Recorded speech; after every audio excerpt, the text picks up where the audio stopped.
Hello sir, I am Baba Saib Wagmare. Today I am going to represent my topic, that is combined base isolation. So this is contains introduction to earthquake, concept of base isolation, types of base isolation systems, and conclusion. So introduction. An earthquake is the precipitable shaking of the surface of earth due to underground movement along a fault plane or from volcanic activity. The severity of the shaking can range from barely to felt to violent enough to toss people around. An earthquake is the result of sudden release of energy in Earth's crust, creates seismic waves which causes vibration of the ground and structure resisting on it. Depending on the characteristics of this vibration, the ground may develop cracks, fissures, and settlements. Shaking and ground rupture are the main effects, principally resulting in more or less severe damage to building and other rigid structures. So base isolation. What is base isolation? It is a system that may be defined as flexible or sliding interface positioned between a structure and its foundation for the purpose of decoupling the horizontal motions of the ground from horizontal motions of the structure, thereby reducing earthquake damage to the structure and its contents. Base isolation system absorbs and deflects the energy released from the earthquake before it is transferred to the structure. This one is image for this base isolation.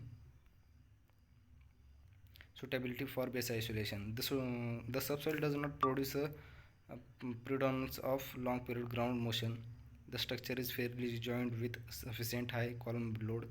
The site permits horizontal displacement at the base of the order of 200 mm or more. Lateral loads due to wind are less than approximately 10% of the weights of the structure. The structure has 2 stories or more.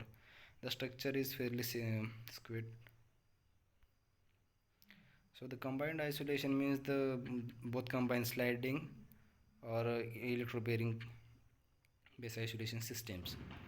In this sliding system uses sliding elements between or the foundation and base of the structure. The sliding displacements are controlled by high tension springs or laminated rubber bearings or by making the sliding surface curved. The mechanisms provide a restoring force to return the structure to equilibrium position. So the application of base isolation.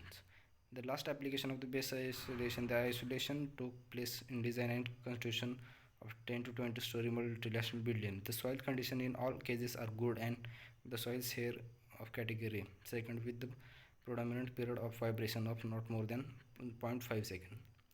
So this is the one graph for base isolation, and, and we conclude that the seismic based isolation systems has proved to be a reliable method of earthquake resistance design. The main significance of the system is to protect people and infrastructures from the danger of seismic activity. The success of this method is largely attributed to the development of isolation devices and protect. Thank you, sir.